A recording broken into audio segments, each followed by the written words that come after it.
Hello. Oh, hello. Hi guys. Welcome. Welcome to the Mills Fabrica and the Conscious Festival. My name's Nikita and I head up the Mills Fabrica here in Europe. For those of you who do not know what the Mills Fabrica is, we are an investment and incubation fund, and we're really focused on building a community of like-minded people in innovation, creativity, and entrepreneurship with a strong focus on sustainability. And we're helping support that community with our co-working space here in the building, as well as our innovation gallery, which is downstairs on the first floor, which you should definitely check out. But really, I want to say a big hello to all of our friends in Singapore and Paris, because we are actually live streaming today worldwide on YouTube and on Hopin. And I guess I should tell you a little bit about the Conscious Festival as well. So the Conscious Festival started 6 years ago as a small festival in Singapore with 600 people, and today it has welcomed over 25,000 people with multi-city events from Singapore to Paris to London. And this is the second year this year that we've been hosting the event in collaboration with them. And this year's theme is Unlearn and Relearn. So that's the theme for the whole event, and it's a 3-day event. And we're going to be on a journey together around sustainability, and we've really got to work together on making systematic change, on helping really, change and tackle the climate crisis. So first of all, today we're going to do a Q&A. No, we're going to do a panel with hosted by Geraldine Wary, who's our fashion futurist, with a lot of the movers and shakers helping, move towards this sustainable change within our industry. And before that, though, we're going to be hosting, we're going to have Josephine, who is the founder and CEO of the Sojo app.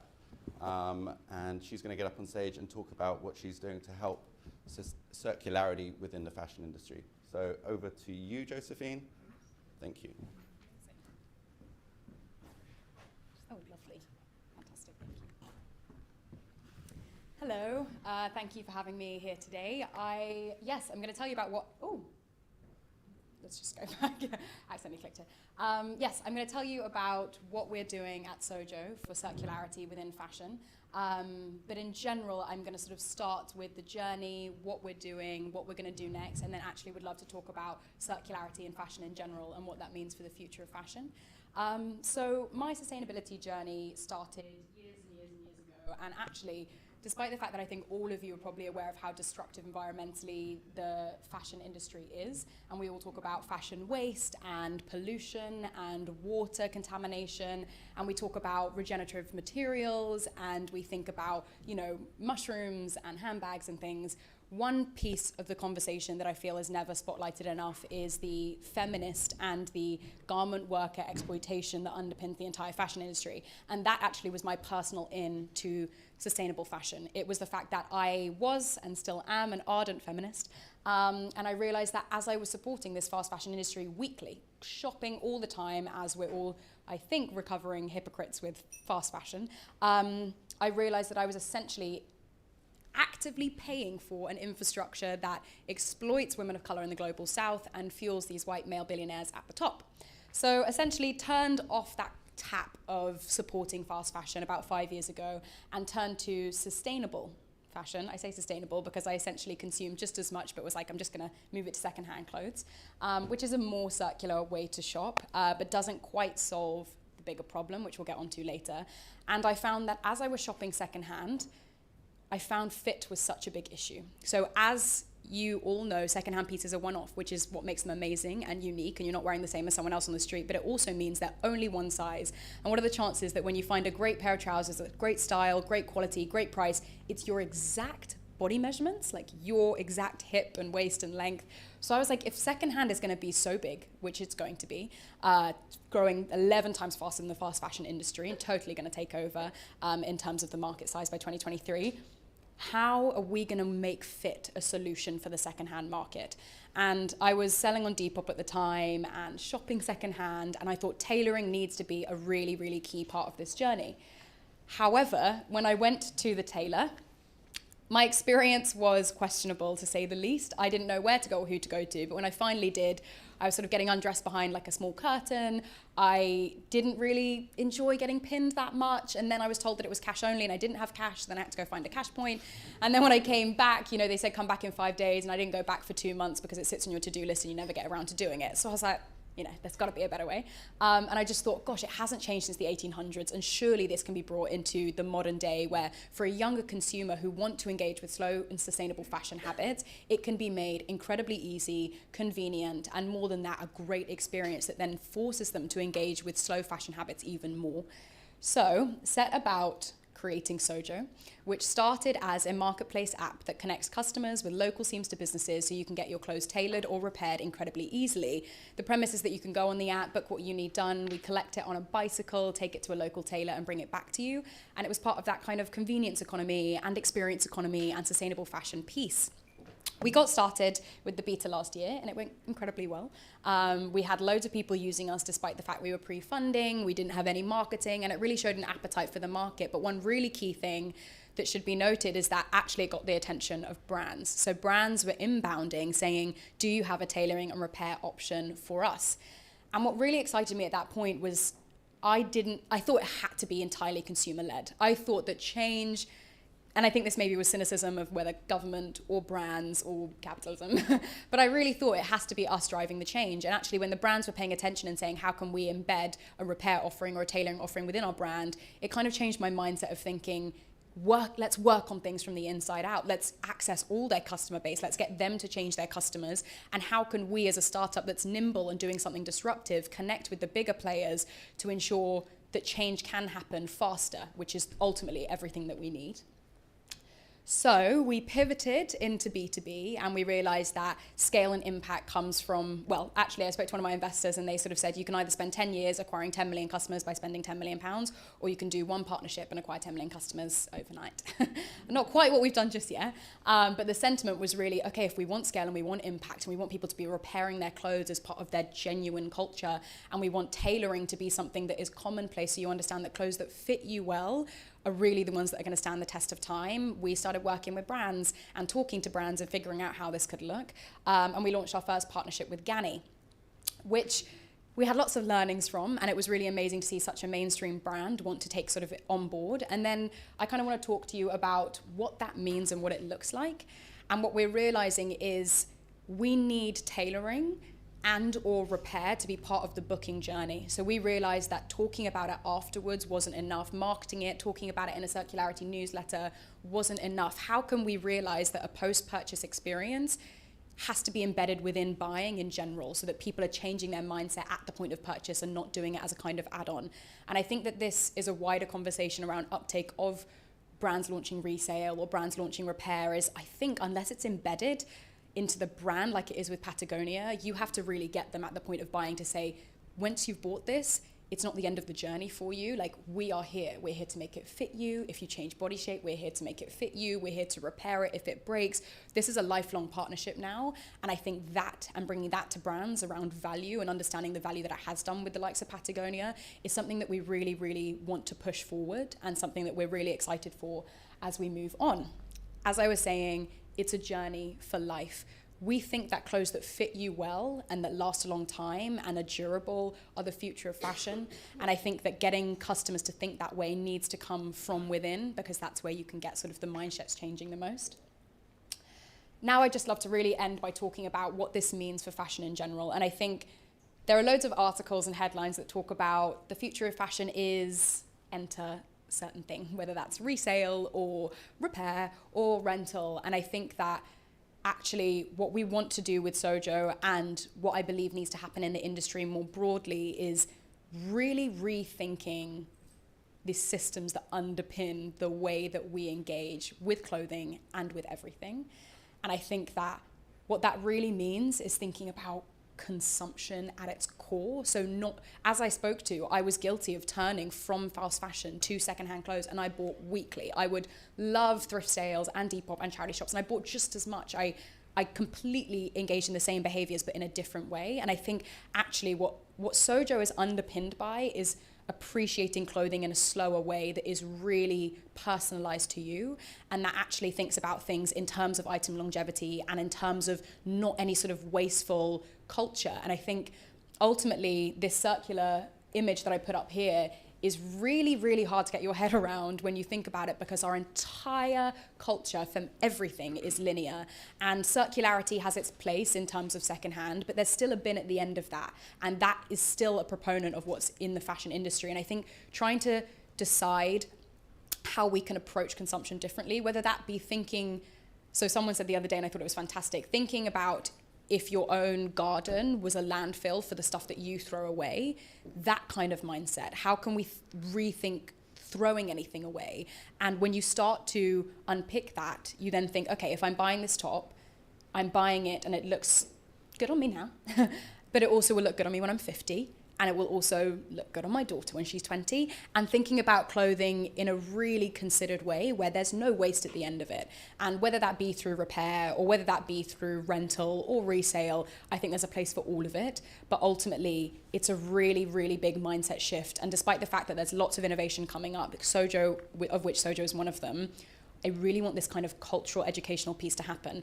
I would say that that didn't go down well with investors when we were fundraising, mainly because I would sort of say, we need to change the culture. And they'd be like, okay.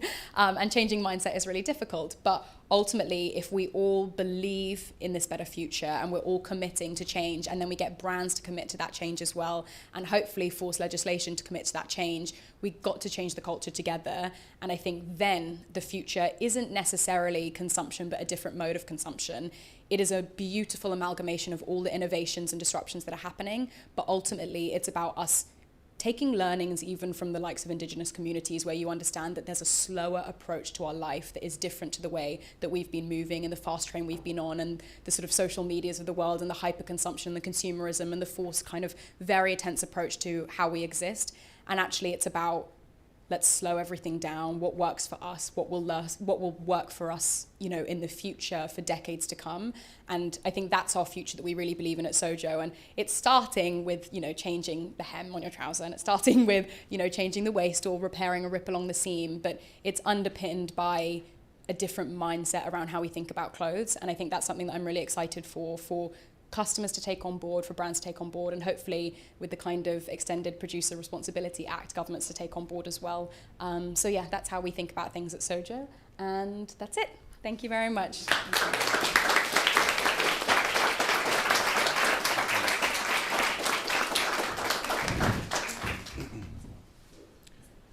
And yeah, we're now going to call up the panelists.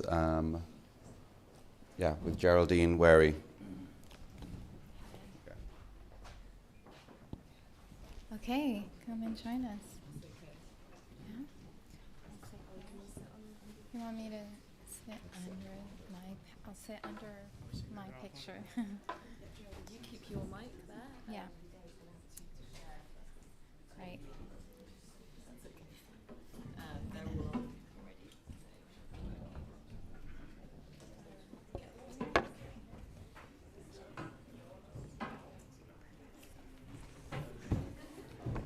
Trying to see everyone.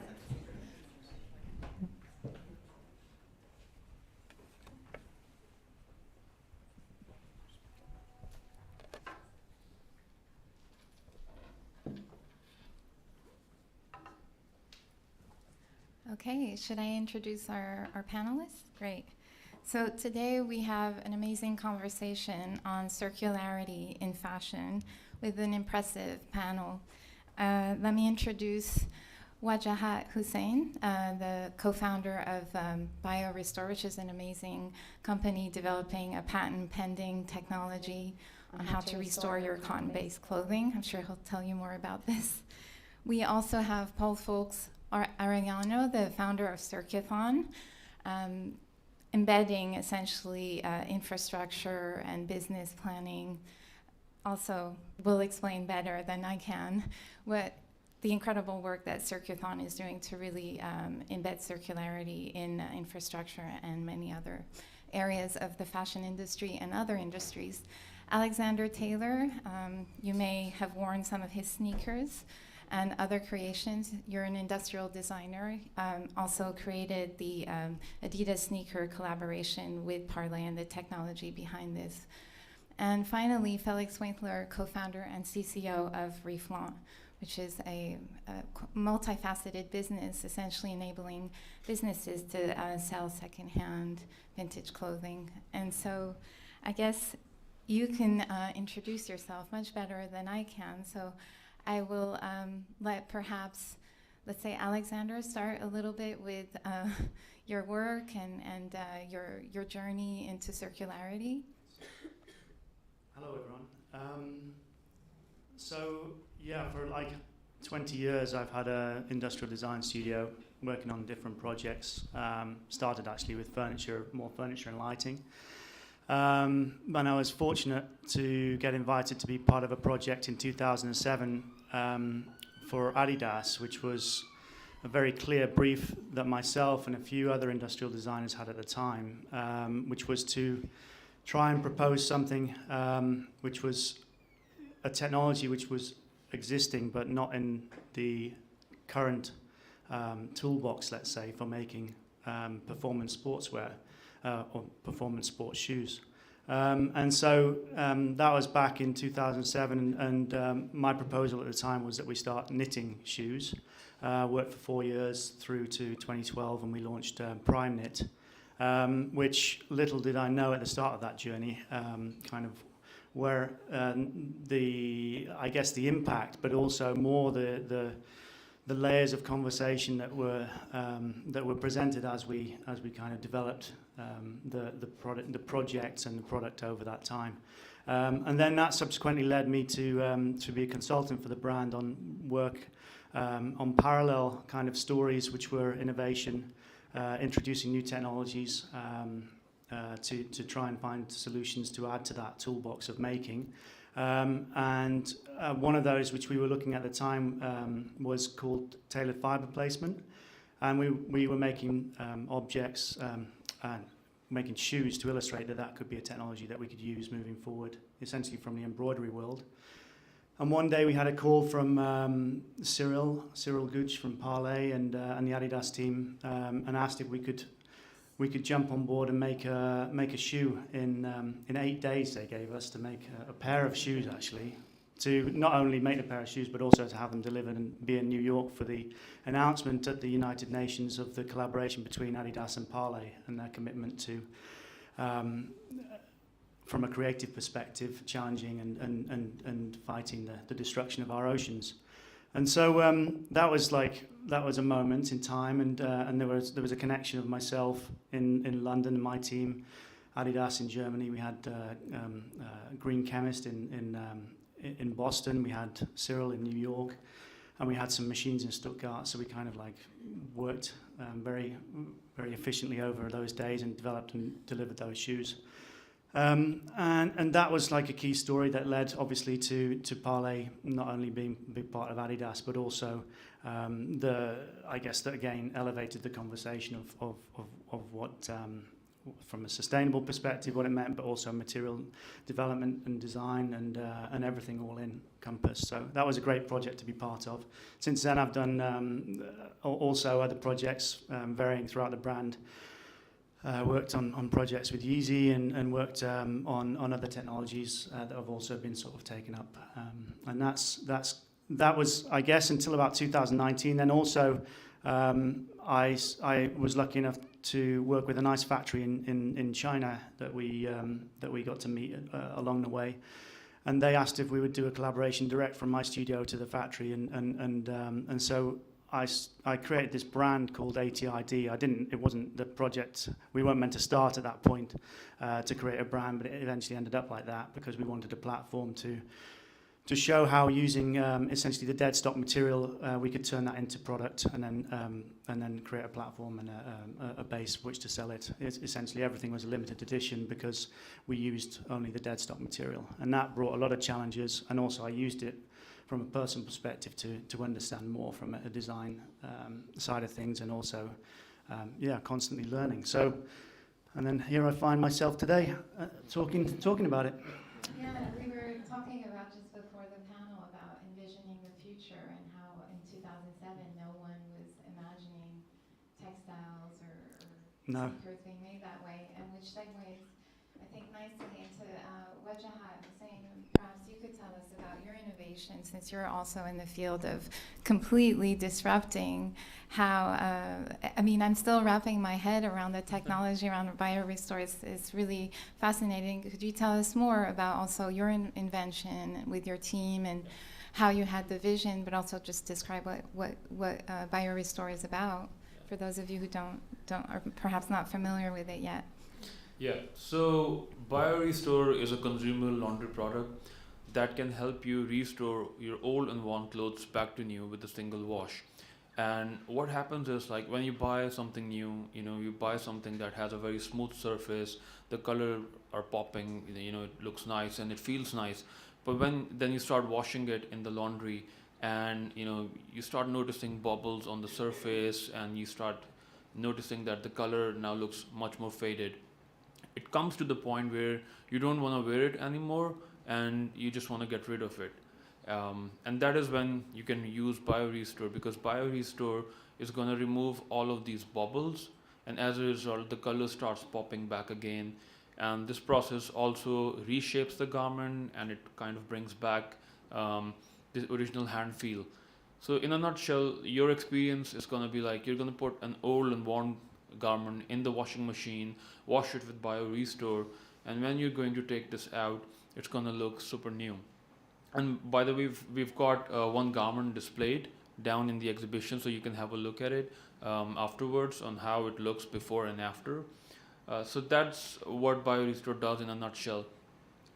My journey in sustainability has been pretty long, because I was born and raised in Pakistan, so a lot of the issues that you read about, I've actually seen them. I used to work in a factory, and I used to pass by a river where even the cleanest of the factories were dumping stuff, and labor issues, those kind of things. And then I started working with some other brands, so I got the chance to work in Sri Lanka, Turkey, India, and China. So I've seen a lot of production happening. So I come from a product engineering background, and then I moved to Sweden in 2014 to be with my wife, who comes from Denmark. And then I started doing my master's, and at that point I realized that there was a lot of conversation happening around prolonging the life of garments, and recycling the garments and whatnot. And there was a lot of marketing messages going out, but there weren't a lot of practical solutions. And I thought that, okay, you want the consumers to use their garments for a long time, but they're not going to do that, because it's the nature of cotton materials that they're going to wear out, and once that happens, no one wants to wear them any longer. So until and unless there is a solution that can actively restore how the garments look, nothing's going to happen. So I started looking into technologies that could help restore these garments back to new in a single wash, in an easy way. And in a few years of trying with different technologies, we found a solution that was based on enzymes, works very similar to exfoliating and shaving, and here we are. And then we went through a journey of developing the technology and then refining the technology so that it was aimed for the consumers, because that's where the real impact is going to come from. And we did not want to rely on the fashion industry to do the job for us. And now we have launched the product this year through a pre-order campaign on Kickstarter, and our e-com shop goes live in a week. That's a perfect segue, perhaps, into in terms of potentially changing the whole infrastructure of how we deal with our cotton-based clothing, because it's also, I think, only with cotton blend clothing, right? So far, anyways, right now. But just leading me to the man next to you, Paul Folks Aureliano. Perhaps you could tell us about how you've also been implementing circularity globally with businesses, also relying on education, NGOs, training. Yeah, thank you. I didn't realise this morning quite how many NGOs and kind of pro bono initiatives I'd set up. There have been a few. I think I'm probably a serial NGO setter-upper at this point. I was kind of volunteering for an NGO called the Plastic Planet back in 2017, giving technical advice, helping do media, doing lots of radio interviews, and had to go on TV, which I hated. And as I was working at Plastic Planet, I was going out to conferences and talking around the world about reducing plastic pollution, but it was all about packaging. And I went to speak at How Design Live in Boston, and a whole pile of designers came up to me and said, we, the designers, need to do something. These are packaging designers. So I said, okay, let's do something. We set up the Sustainable Design Alliance for packaging designers. But suddenly, everyone who turned up, who wanted to be involved, was a fashion designer or a garment designer or a footwear designer. We were like, hang on, this is about packaging. Suddenly we had hundreds of people in the ecosystem, of whom 90% were involved in the fashion business. I was going, it's sustainable design, but not your design, it's packaging. Okay, too late. The fashion designers kind of took over. And then we thought, well, we need to really push circularity. So we set up the Circular Footwear Initiative. And one of our founder members is in the room today, who I've met for the first time today, because it was all done during COVID. And guess what happened? Everyone's saying, why don't you do a circular fashion initiative? Why are you leaving us out? So yeah, we did a circular fashion initiative, which obviously became by far the biggest of all the initiatives. And that's a massive sort of global ecosystem. And it was meant to be a pro bono initiative. It wasn't to be about work. I was going to carry on being a consultant in packaging and in materials. And lo and behold, I get dragged in to a whole pile of fashion projects, looking at feedstock, and now most of my time is spent trying to keep garments in the loop, trying to remove virgin textiles from supply chain, and if we are going to have to make virgin textiles, making them from agri-waste. So that was not my journey that I expected. I'm still being dragged further into this journey, but it's a lot of fun, so I'm not going to complain. Thank you. We'll hear more about it throughout the conversation. I was also fascinated to hear about how you discuss legislation and how that will impact businesses. We can talk about that a bit further down in the conversation, but now it's time to hear more from Felix Winkler, who I remember reading about Reflaunt several years ago. You sort of took the fashion industry by storm, really setting the tone also for this complete groundswell of secondary fashion that started happening a couple years ago.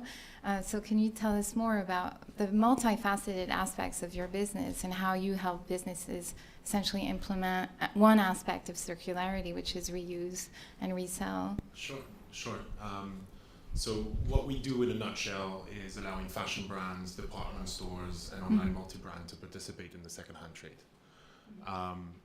We've been in this business for over a decade. When I say we, it's more my business partner, Stephanie, who founded one of the leading second-hand marketplace in Southeast Asia, who was approached a couple of years ago by a department store in Singapore with a request to help them build an in-house resale experience for the customer of the department store. And from there, the idea of incorporating resale in retailers' customer journey came about. The objective for us is to make resale an essential component of the customer journey, to make it a habit for people to resell before buying new. And in terms of product, we've got a number of different tools and solutions, because every brand is different, and depending on your price point of where you're located, the type of brand you are, you might be looking at implementing different models. But if I have to describe it quickly, there's two sides of the coin in the resale journey. One side is to deal with the people who are looking to sell, and the other side is dealing with the buyers. So there's really two activities, and you can do both or one or the other. So on the collection side of the journey, we incorporate ourselves into the retailer's website and implement a journey to collect clothes from the customer. And we can do that in several ways, but to describe it very simplistically, we provide a concierge service where we go and collect clothes from customers' home and then sells the product on behalf of the client. And on the other side of the coin, where do we sell those secondhand products? We sell it in many different places. So our approach is to consider that the secondhand market is very dynamic already. There's a lot of players out there who are doing a fantastic job. And so we thought that instead of trying to compete with the existing market, retailers should try to leverage the existing ecosystem. So we built a tool that we call the multi-channel manager, which allows us to list products simultaneously across now 30 different platforms around the world. And we also allow the brand to be on the receiving end of that stock. So if the brand wants to sell secondhand product, we can create a feed on their website. If they don't, no problem. We can sell those products on third-party platform. So this is what we do in a nutshell. But, I mean, implementing circularity is a complex architecture, and I love that you chose not to be another service, but much like Sojo started working B2B, that you decided that pathway, because that's, we have to change the architecture of how businesses can truly implement and deliver on a very everyday, real life kind of way, circularity. Which brings me to my next question. We've had a really good overview of all of you, but here's a quick fire question. In one sentence, could you tell everyone today what circular means to you? Let me rephrase that. It was, what does it mean to you to be circular? That's the right question that we had written. My understanding of it is optimizing resources used. And so, you know, it can have a number of components, you know, the manufacturing side of things. On our end is how do we make most of what's already in the market? And this is where integrating ourselves within the customer journey with existing retailer is so important. Yeah, and what about you, Alexander? In one sentence, what does being circular mean to you? Challenging to say. I think I can only answer from a designer's perspective. To be responsible and to gain as much knowledge as possible. Mm-hmm. To put yourself in everywhere possible, in factory, with customer, with client. You know, put yourself in the middle of the product, and then imagine every single stage that product has to go on from beginning to end, and that's your responsibility somehow. Yeah. I think my vision is pretty radical. For me, circularity is the end of all new manufacture. We just close all the factories tomorrow like we did during lockdown. Genuine circularity, and it's happening in packaging first, is reuse and refill. So we will no longer make new packaging, and that started to happen. What it means is a 95% reduction in manufacturing by 2030. When you tell the fashion industry that instead of 20 garments, they're going to make one, they freak out. But that is what I want. That's what I'm working towards, because absolute circularity means that everything stays in the loop, which means we don't need any new garments, any new footwear. We certainly don't need any new accessories.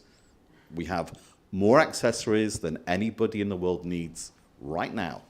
Just repaint them or get them changed. But that for me is it. It's literally radical degrowth. Otherwise, you know, we all burn to death anyway, so it doesn't really matter.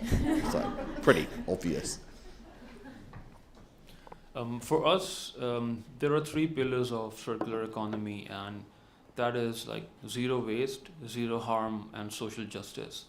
And I think we need to implement all these 3 radically. And without these 3 pillars, we can't really achieve a circular economy. Yeah. Because everything is intermingled and tied together. Absolutely, interdependence. So how I don't know how much detail you can go into, but I always find that giving those like actionable sort of pieces of inspiration for people is really helpful in terms of how can I implement circularity, because I'm sure some people watching or here today are perhaps at the beginning of their journey, or some people might be more advanced, but how do you think your businesses is helping towards implementing circularity in fashion? And I don't know how much you can share in terms of what you think is really the way you're creating that change. So on our end, our goal is to generalize resale, to making a habit an essential component of the way you consume fashion. Today we work already with a number of big retailers, you know, the likes of Balenciaga, Net-a-Porter, Mr. Porter, The Outnet. And so the goal is, next time you go on Net-a-Porter, you sell something before you buy something new. And the overall goal is, by generalizing resale, people will switch from the mass consumption of cheap fast fashion to a slower paced consumption of higher quality product. And I think this will have a radical effect on the industry. Yeah, excellent. Investing really in items that will last longer and perhaps have a whole life with products. People taking care of the products. Like Sojo or textiles, or where essentially the fashion economy can live on, but in different ways. What about you, Alexander? Well, I started the brand, like I mentioned before, ATID, which was a kind of like, it was we as a studio. And the way that I've kind of carried myself, I guess, over the years is just to be relentless. You just have to put yourself on the front line and try and illustrate what it is that you're kind of thinking and what you're desperate and passionate to get towards. And so that's why we did that, really, and it was to kind of show that as well. And I think a big part of it is that to make quality can come from a dead stock material, essentially, but it's like quality of design. It's like still finding new ways to make it, still finding and creating and generating solutions out of making. It's just you're not using and consuming new materials to do that. Essentially, you're trying to find ways that are efficient, and you're having conversations, and you're kind of getting yourself out there to get it done, rather than always just, you know, like I say, spending money or buying new materials to make something where actually you can replace it or already use it with an existing material. And that might then find that if it's not exactly the right material for the application, then either you can either find and discover through making as well. There's a lot of what we do, which can create other solutions as well. So I'm a big advocate for designing for purpose. And I think as well, when I first started with Adidas, that was the case, is that we were designing sports shoes.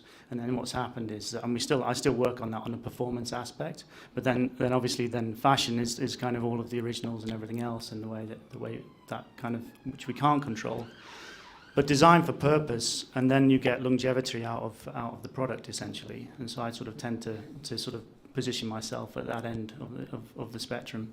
Sounds like that purpose, you've been able to manifest it through just putting conversation and working very closely with factories. Like from the get-go, you were describing how that's essentially how your journey into circularity. Yeah, I mean, knitting, shoe, like it was impossible conversation, to be honest with you. And when we started that with the brand in way back.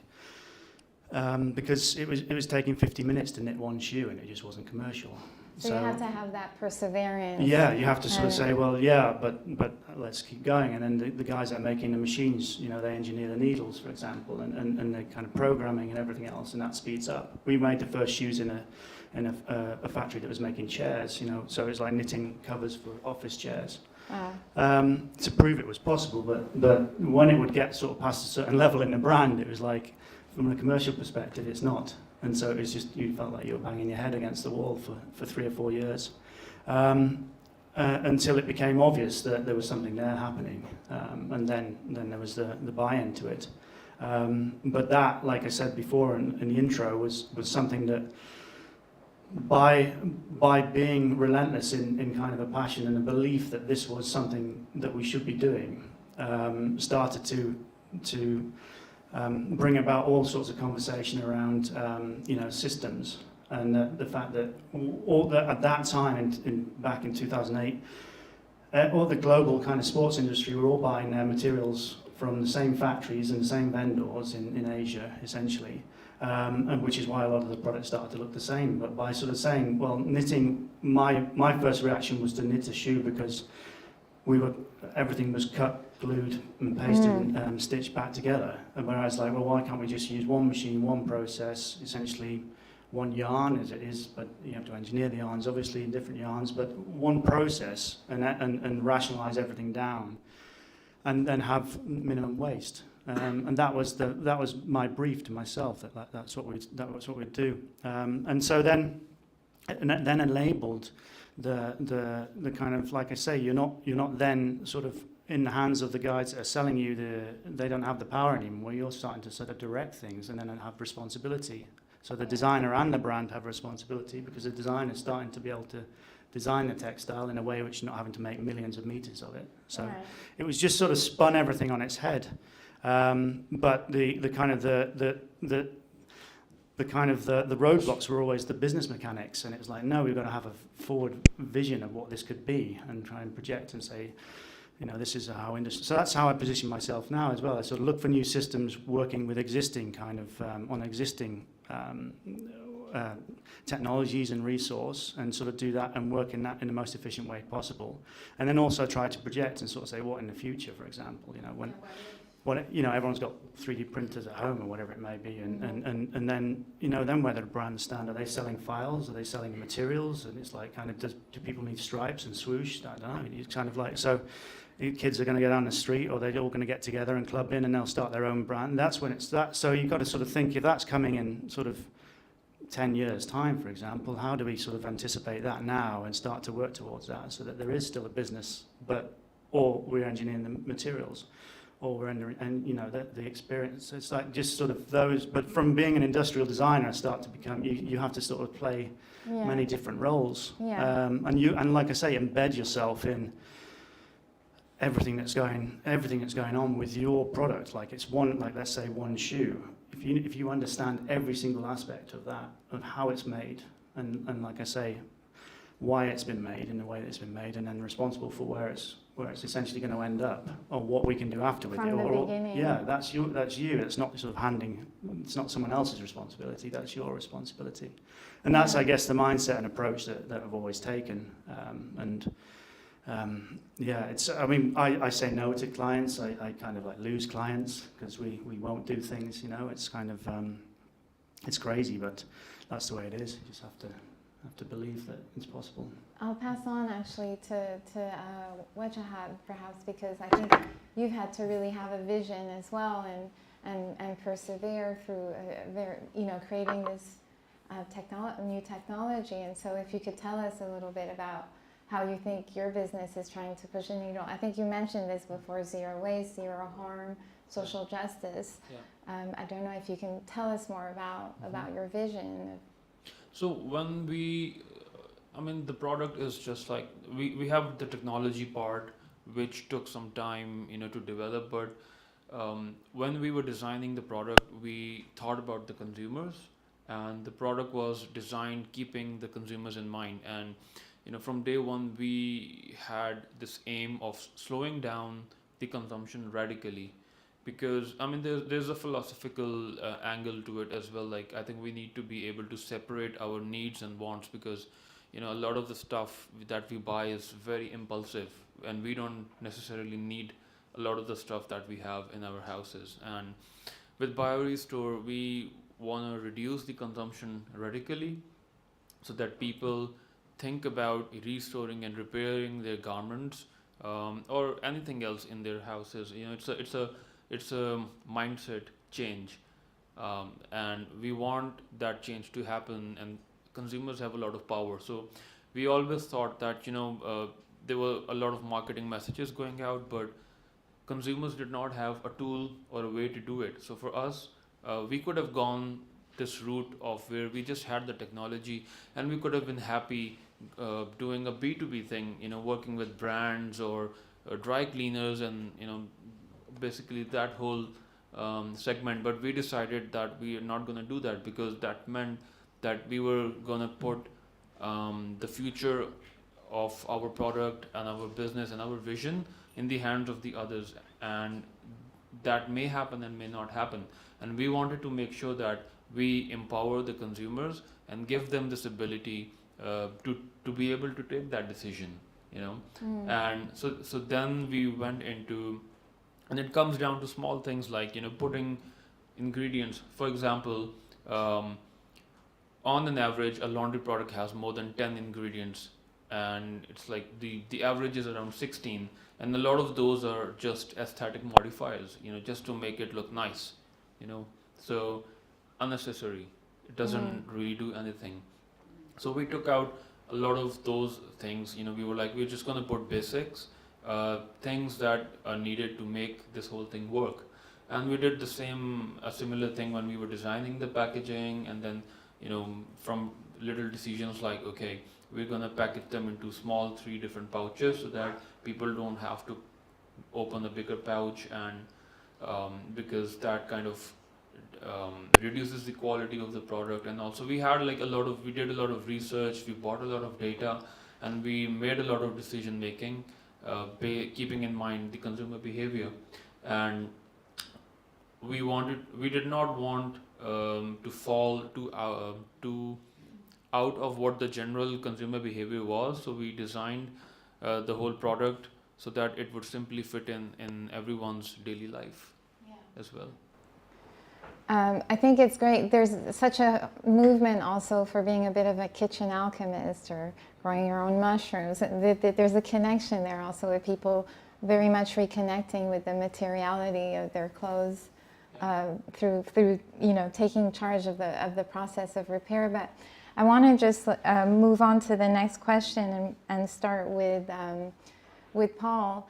Perhaps you could tell us a bit more in terms of, well, I guess this mixes the question of how you think your business is, also Circuthon is changing the needle, moving the needle, but also maybe you could tell us a bit more of what you think is missing in terms of infrastructure, because your business is quite embedded in that.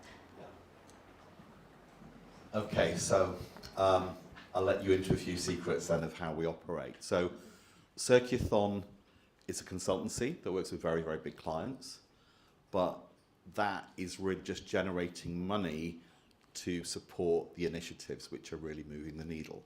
So the consulting business generates lots of cash, which is then used to go and lobby governments, work with other lobbyists, a lot of back channel operations, and then approaching bodies such as big garment associations or big footwear associations in different countries and educating them. So what we do is that we use the profits from the consulting business to then go out and educate. When I say educate, I mean talking about issues like radical degrowth, the end of fossil fuels in fashion, these kind of topics, to people who actually make the decisions.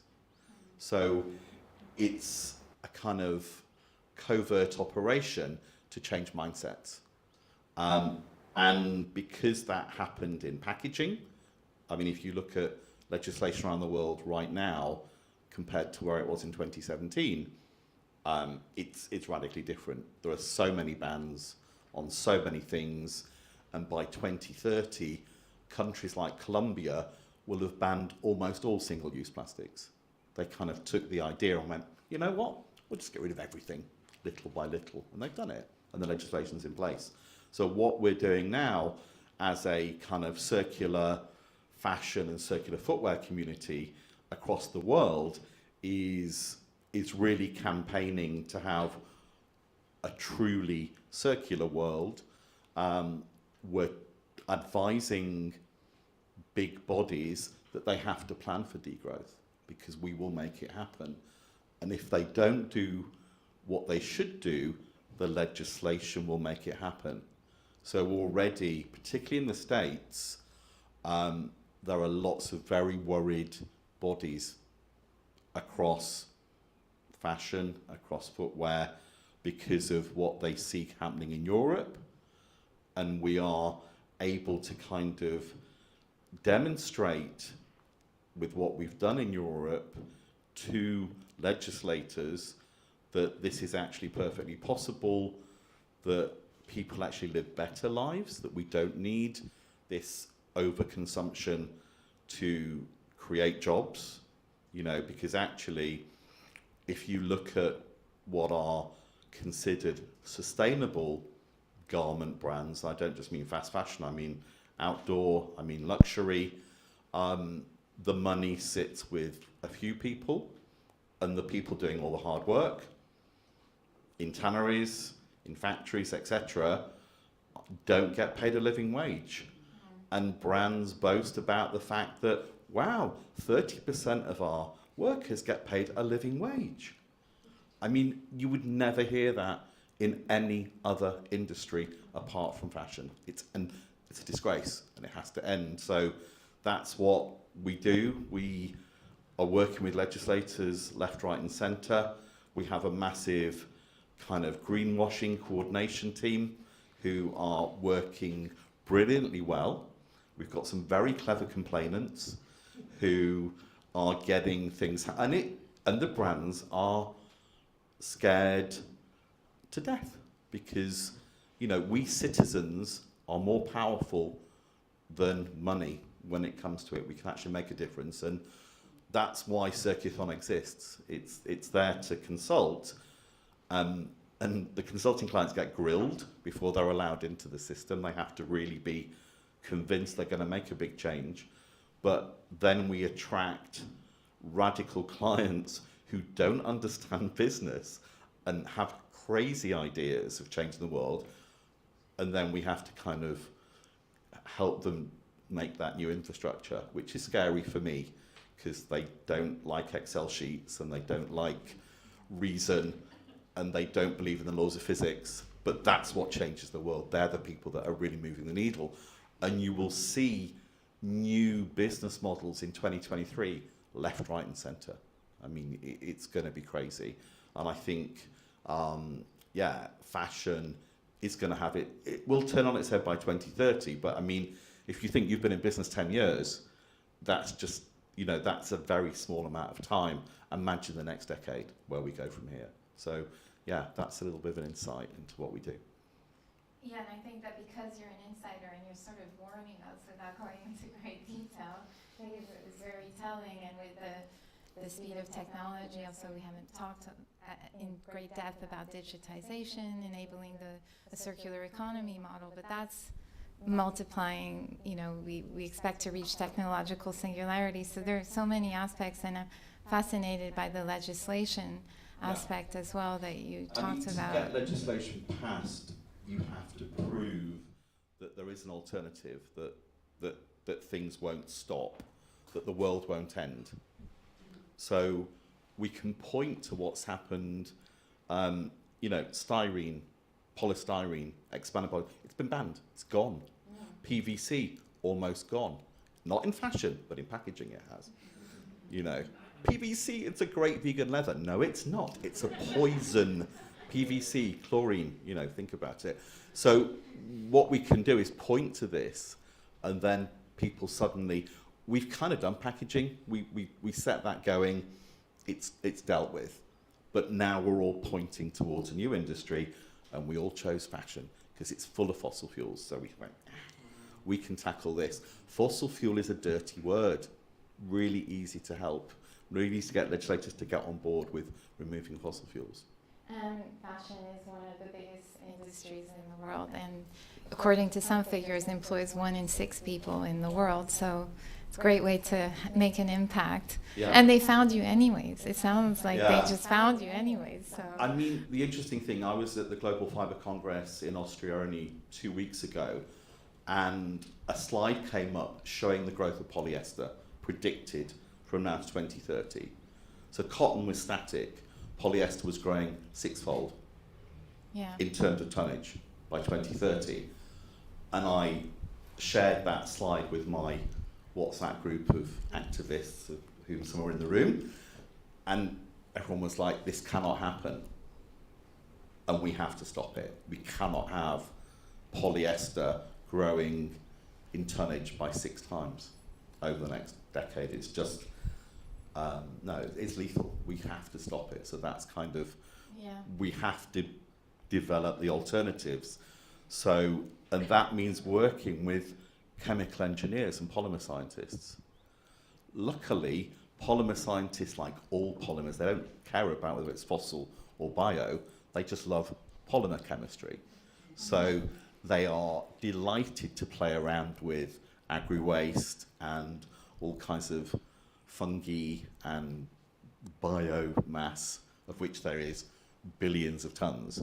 So they're loving it, and they are going to make a whole new generation of materials, some of which are out there already, and you can just switch. So yeah, it's you need to be quite techie to get into that level, but it's fun. Anyone else would like to chime in terms of infrastructure? What do you think is still needed to really bring circularity much more to the mainstream and just make our entire world fully circular? I've got a practical example. I'm involved with an organization who's doing the lobbying to push some legislation that can help our business grow. One very practical example is getting rid of VAT on second-hand transactions. A lot of products that are sold on the second-hand market are sold, under £50. If you remove VAT, there's going to be an incredible, it will be an incredible incentive for people to trade second-hand products. So this is an example of something that could really make a difference. Very tangible. But in order for this to happen, it has to go through committees and a lot of people who don't necessarily know about like the subjects that we are dealing with on a day-to-day basis. Yeah.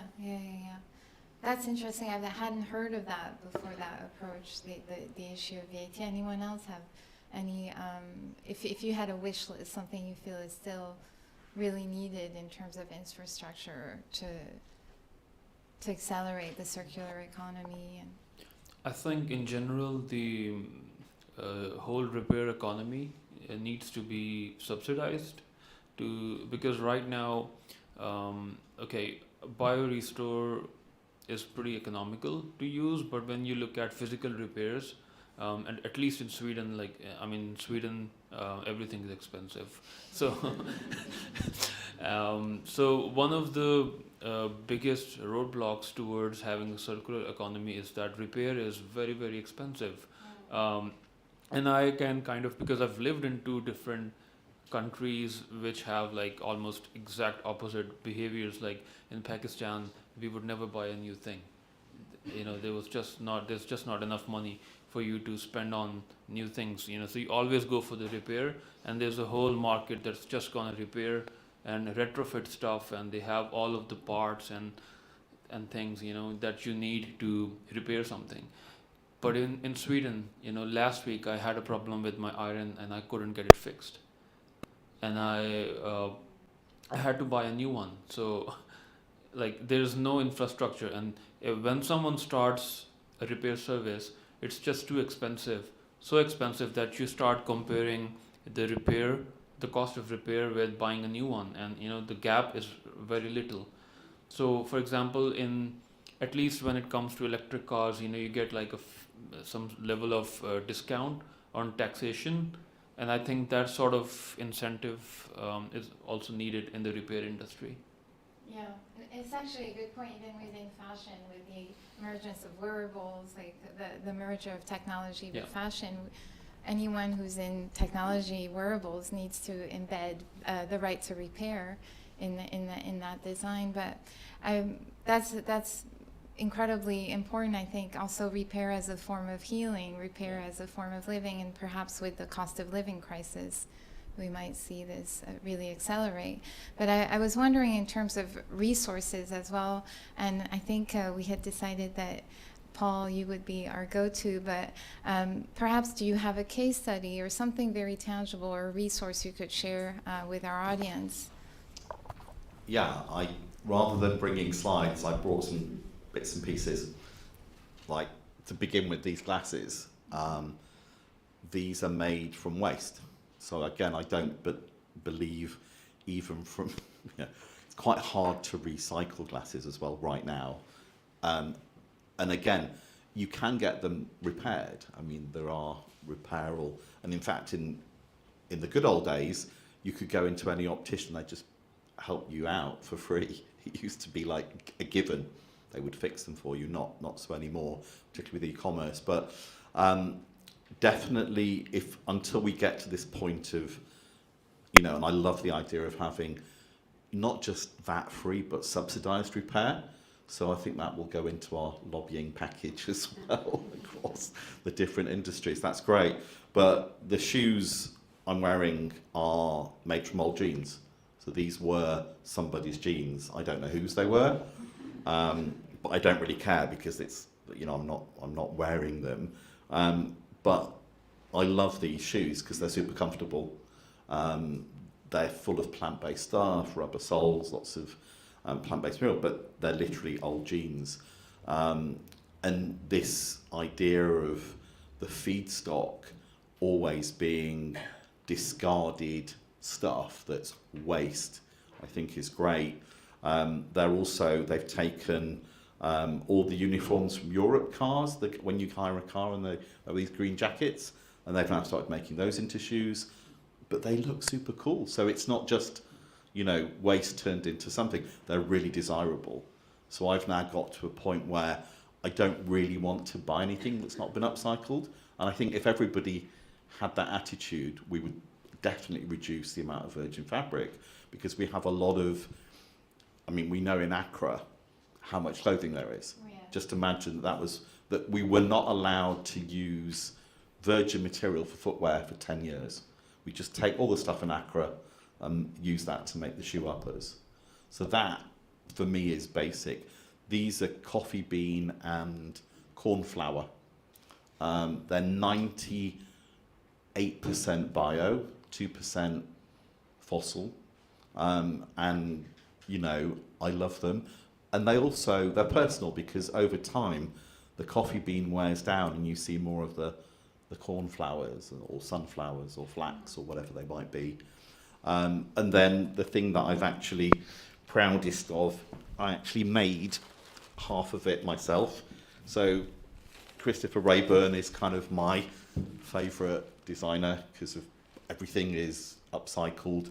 And he literally just goes to military storage houses where things can no longer be used. Parachutes have to be discarded after a certain amount of time. So he takes all the old parachutes, turns them into fashion. I'm terrible at anything to do with sewing or fixing things. Darning socks I can do, but not else. And I had to cut this around templates in a workshop with lots of fashion graduates, and it was the most embarrassing thing ever, trying to sort of not make a mess of it. But I cut that myself, left all the bits and pieces pinned up for someone to sew them together. And this is an old parachute. So it's something that would have been landfilled otherwise. And like that, we have millions of meters, not just of dead stock that's intended to be clothing, but millions of meters of other fabrics in lots of other industries. So if you think about, the hose pipes being turned into bags, all of this stuff is around. Let's just keep it in the loop. Let's stop using really noxious virgin materials, because no matter what material it is, there's a lot of chemistry involved in turning it into fabric, no matter what the feedstock is. Let's design from the start the mechanisms in place if that product, for some reason, needs to go back into the circle, into the cycle of service like you, or a type of waste management service, either maybe there's some subsidies that could go into waste management as well, that kind of campaigning on a local level, 'cause that certainly needs improvement as well. And I think going forward, this whole disparity, this whole lack of repair culture, particularly in Europe, has to stop. So there is a right to repair movement. It's focused on electronic items. And again, my wife is Mexican. We have a 30-year-old microwave in Mexico. It blew up and set on fire. And I was like, okay, that's the end of it. My sister-in-law went like, no, give it to me. She went to the market, and there's a guy in the market with all these bits and pieces, like you were saying. And it came back, and it had a little bit of smoke damage. And she just put it back in, zzz, works perfect. And all you're doing is heating stuff up. I mean, that's the function of a microwave, is to heat stuff up. So that repair culture needs to come back. And it does need subsidized. I mean, to grow, if we can subsidize it, because right now, if you go to Timpson's to get your shoes resold, you're talking probably 30, 40, 50 pounds. And that's a good point. You know, we talk about circularity as a place of innovation, but it's ancient, and in many countries, it's a common lifestyle. Yeah. Which actually brings me to my last question, because we have like about 6 minutes, and then we'll go into a Q&A, just everyone, so you know. But speaking about history and ancient mores, the relationships around our things. What do you think about the future? What perhaps, my question was, what is your hope for the future? Clearly, you have a lot of hope, and also activism in you. Activists need hope as well. So what is your hope for the future?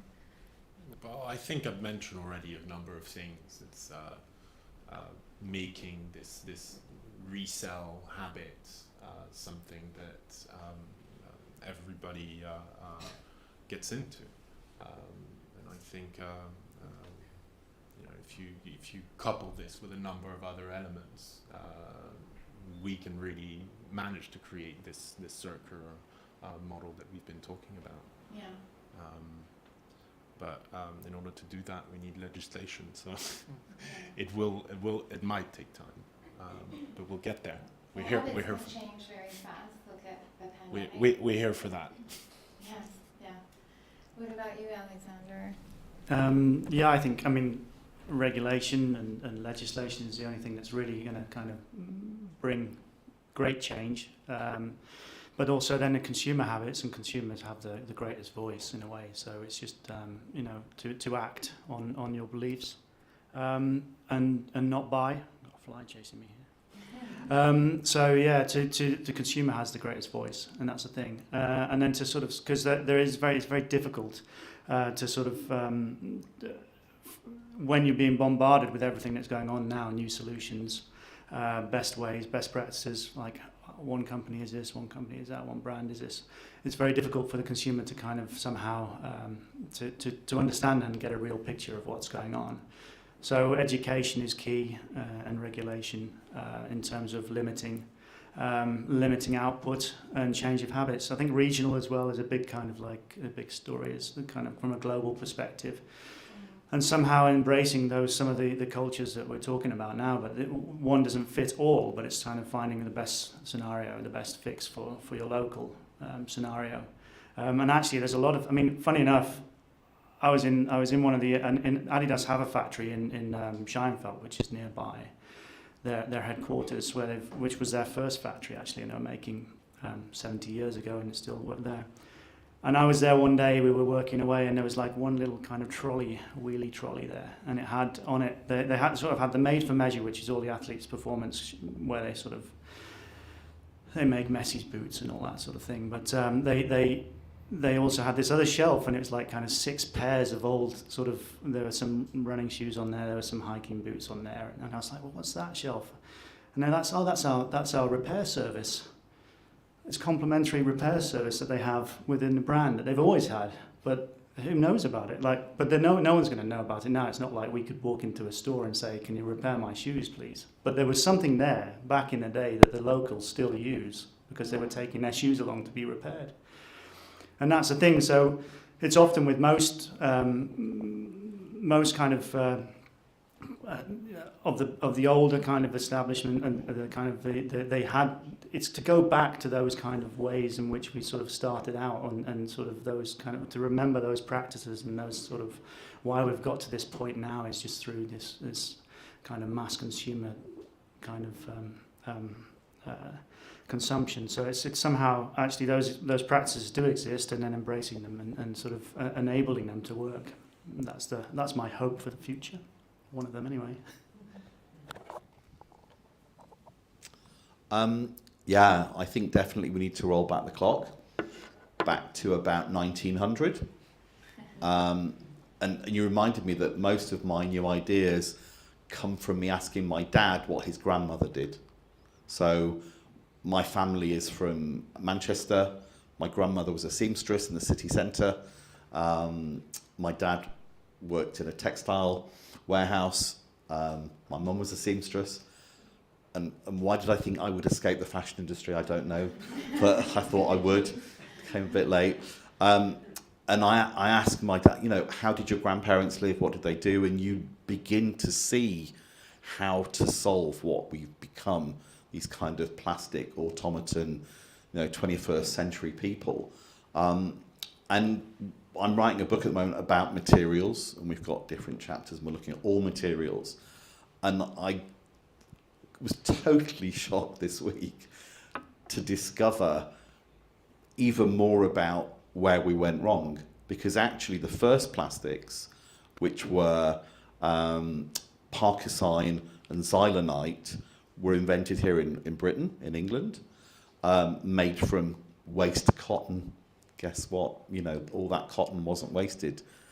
And it was only in the 20th century when they invented Bakelite, they we'll use fossil fuels. And we lost a whole century of using toxic, dangerous products. And then only a couple of weeks ago, somebody said, if you roll back 100 years, all the clothing would be from natural fibres. There was none. It hadn't been invented. People didn't make synthetic, toxic clothing. So we just have to roll back. We have to forget the last 100 years of destruction and just go, what would we have done? And what's interesting in packaging, we had that thought probably 5 years ago.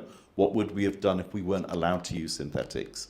And in 5 years, we've got a whole new supply chain. It literally only took us 5 years to get rid of all the fossil fuels. Even this week, we've finally got an adhesive that we've waited for 5 years that is 90% bio-based. Yeah. And where did it come from? The big adhesive companies, because we said we as packaging specifiers will not use these. Okay, we'll put our chemists onto it. 5 years later, 90% bio-based. That's how quick it can be. So it doesn't take forever. To accelerate. Quickly, Wajahat, if you want to tell us your hope for the future, and then we'll move on to Q&A. I'm pretty hopeful for the future because I think there's a lot of technology being developed. There's a lot of work going on around the world and making things much more sustainable, both from a production point of view and also from a recycling point of view. And I think we just need to kind of ask the right questions when we buy new things, or try not to buy new things actually at all. And I think if a lot of these technologies, if they make it to the mainstream market, we would have a much more circular economy, because a lot of these technologies are really, really good, but most of the time they never make it to the market. So that's a big challenge for a lot of innovators, that they have these nice, great things in the lab, but they never make it to the market. And I think we have to play our role in making sure that those things get out into the market. Yeah. I guess that's how places like Mills Fabrica come into Exactly, play. yeah. But we have time for Q&A, so would anyone like to volunteer first or a question to our panel? We'll pass the mic. Here, lady in the back. Oh, here, sorry. Go ahead. Is this working? Hi, thank you so much. Wajah, I'm really interested in what you were saying about your product. I'm so curious how it works on a technical level, because obviously so many materials are made of such complex different inputs. How is it your product how does it work with so many different materials that it can do that same job for so many different kind of inputs to restore it, to either take the bubbles off or the color or whatever? What's the science? Thank you. So our product only works with cotton and cotton blends, but it primarily works with cotton. And we have enzymes in the mix, and the thing about enzymes is that they are very specific, and they only work on things that they're designed for. So, and they have the ability, like within the enzymes, there's a whole process of engineering where you can program them in a way where they only work on the surface. Because for our product to work, it's really important that they only work on the surface and not on the full fabric. And that is where a lot of enzyme biochemistry and engineering comes in, that you have, and it has to do with the design of the molecules, and there's a lot of like science behind it, which makes sure that, okay, it just works on the surface. And I mean, essentially it's a physical chemical process. So the function of the enzyme is just to weaken this top layer of the fibers, and then you have the centrifugal force from the machine that pulls those fibers out. And that's the only thing that we do. And it's a passive process in the sense that we don't add any color. We don't have anything that is bonded to the fabric. So the moment we do this like shaving effect, the colors start popping again, because you have like much more reflectivity of light. So it's like we're hacking some physics and bioscience to make things work. It's like magic. That product. When you look at the website, the before and after, I was showing my partner yesterday. He's like, "This is not true. This is not real." He didn't believe it for a second. I'm like, "No, it's a real technology." It is as real as it gets. Yeah. Yeah. I think we had someone in the back. Thank you, and thanks for all your answers. It's been really interesting. I think I'm sure I'm not the only person here that's insanely excited about repair and resale. I think the one thing that I wanted to ask, and I think Geraldine, you mentioned the stat about 1 in 6 people working in the kind of supply chain within fashion. What can we do to kind of support those communities as we move to a more localized repair and resale model? Is this a question for me It's or no? for everyone. Sorry, that was not to anyone specific. I actually get that question asked a lot because I'm talking about degrowth and, you know, closing down distant manufacture. If you look at the history of Manchester, people said that at the time. What's going to happen if you take our factory jobs away to Asia? Go to Manchester today and look at millions of people earning high salaries. And look at my grandmother, what she earned and how she scraped along on bread and dripping every night. What happens is that, you know, the economy as it is now naturally evolves and gives those people better paid jobs. Now, again, I lived in Mexico for 7 years where massive poverty, you know, lots of people struggle to eat every day. You have to create a equitable bioeconomy. So I'm not saying that glibly. It's very difficult to do, but that doesn't, you know, again, those distant jobs in a repair and reuse economy, they will find, you know, the economy naturally expands into other things. So it's not really an argument to say don't do this because those people will be jobless and they'll have no money. Government naturally creates jobs. That's how it has happened in the past. And we've seen lots and lots of industries, and again, I know this because cleverer people than me have explained it to me. If we look at the history of manufacture, where industries die out, people do not starve.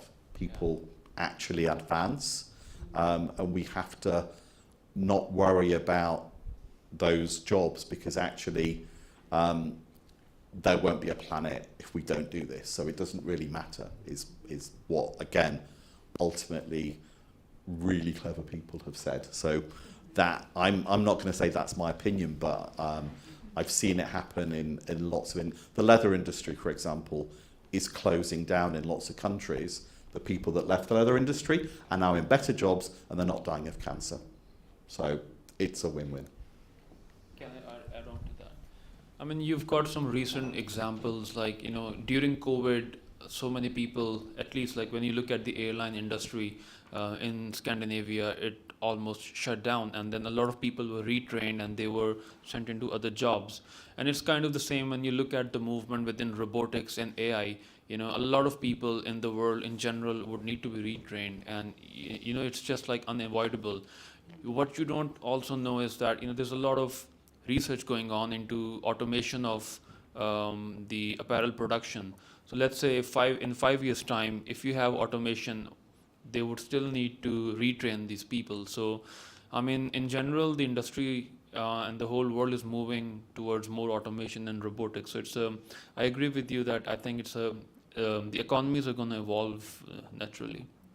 I don't know if also your question pertains to certain countries like Bangladesh or Pakistan, but those countries prior to becoming hubs for the fashion industry were thriving in terms of agriculture and doing really well, and now their climate ecosystems are really suffering as also a result of our ways of living. So there's a sense that, yeah, a transition might not be as just, and there might be some friction, but on the other hand, it's sort of a necessary process to perhaps actually restore the local balance there. And degrowth is also very much about focusing on leading economies, because the poorer economies shouldn't bear the brunt of fully degrowing. But that was my answer. But we have time for another question.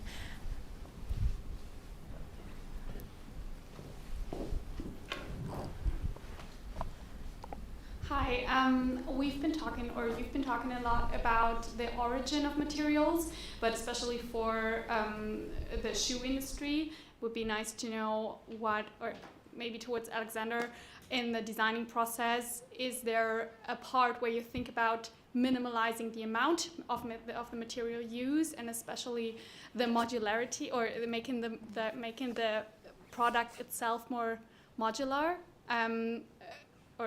and then thereby fixable, repairable in that case? And maybe Paul, is that something you do in the consulting as well? Yeah, I think that was what I was saying about knitting, kind of was that mentality to sort of take something where ordinarily you can take sort of, to make a sports shoe, and actually many shoes now in fashion as well, you got sort of between 60 and 25 different parts and pieces that are kind of injection molded, cut, glued, sewn back together. And so from a designer's perspective, you look at that and you think, how can I make that more efficient? And I have the same model now as 10, 15, 20 years ago in a way. But to your point about kind of also thinking about the consumer habits and the not necessarily repair and replace, all actually it is, because you start thinking in terms of components, and so you start to think about kind of assembly, and then you start to sort of put that with both factory and also consumer, what's available to consumer and new technologies coming through.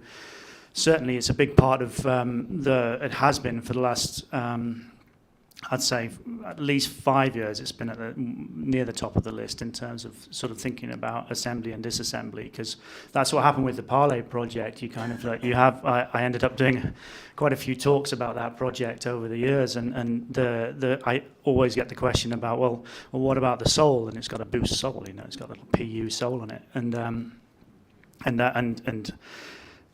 how do you disassemble it? What's the kind of the treatment afterlife? What's the processing to all of that? And so there is a kind of there's a a problem clearly to be solved there. But then, you know, we have bonded, whether it's cup soles, EVA, PU, it's all essentially most of the time bonded. Like there are some TPU where you use heat, but it's still a chemical-based material. So yeah, assembly and disassembly, and then consumer habits moving forward that are able to kind of accept that in terms of, because that's another part of it. You have to, from a design perspective, you have to. You kind of work in advance of where we are now, but you also have to kind of, the human factor is, are we ready for it, and is infrastructure ready for it, and so how, because there's no, you know, you can also do something too soon, for example, and then it fails, and then it sort of ends up at the bottom of the pile for another 5-10 years, and so therefore it's you have to, but again, it's just kind of repeatedly going back and making it more efficient. Another problem we have in the industry is when other brands do it, or other brands do a similar idea to you, or you're kind of closed out because of kind of IP and innovation and copyright and all that sort of stuff, you know. So yeah, but when you, I can kind of talk from the top, I guess, from the sort of the big industry. It's kind of scary because you kind of, you know, you don't know which way to go, and from it gets very expensive, and it kind of takes time, and then whilst you're trying to solve those problems, someone else is doing it in a different way, and you're trying to sort of find your, you know, your point of view. But I think that's one thing I learned over the years as well. If you believe something's right, you've got to do it and carry on doing it, and it doesn't matter if someone else appears to be doing something similar. It means that everyone's kind of hopefully moving in the same direction, and that's something yeah, to be thought about. Give you concrete examples. So if you look at the Circular Footwear Initiative, not at the brands, but at the supporters, they're the infrastructure for this new way. So fundamental to everything that is being done is design for disassembly. One thing you should look at is Timberloop by Recircled. So Timberland have got Timberloop. Recircled basically work with many footwear brands behind the scenes. Because of the Circular Footwear Initiative, they've met lots of other brands and lots of other companies, and you'll start to see what, it's kind of white labeling. You'll see X brand is doing a repair service, but it's actually delivered by Recircled, or I can't remember all of my supporters' names. They all begin with or they're called Squircular or Sklurcular or something like that. But have a look at the Circular Footwear, and also on the Circular Fashion Initiative website, masses of people that are behind the scenes recycling, disassembling, and providing these services. So the infrastructure is growing, a lot of investment in it, but also, for me, the most brilliant thing, if you know Coats, who make threads, they've got a new thread. You literally put the garment, or hundreds of garments, in a big washing machine at 90 degrees. The thread dissolves at 90 degrees. All the buttons fall off, all the zips fall off. So you've got all the material, cotton ready to go to renew cell, all the metal ready for resmelting. That is genius, because if you look at how much effort it is to unpick garments, all the bits and pieces. Again, monomaterial, think about packaging, use just one fabric, and then Bob's your uncle in the washing machine, separate it out, send it off to Renew Cell or ACF clothing to be refashioned into something else. There's a whole pile of money going into this infrastructure, but it will be pretty invisible because you think the brands are doing it, but it's really somebody behind the scenes doing it for them. I guess that wraps it up for us today, but thank you so much. It's been incredibly informational for me as well. And I guess thank you everyone for joining us. That wraps up our panel. What more can I say? There's a lot of work to be done, but certainly many of us have been in the industry for a long time, and if you look at 10 years ago, we're miles away, so there's certainly a lot to be hopeful for. So thank you.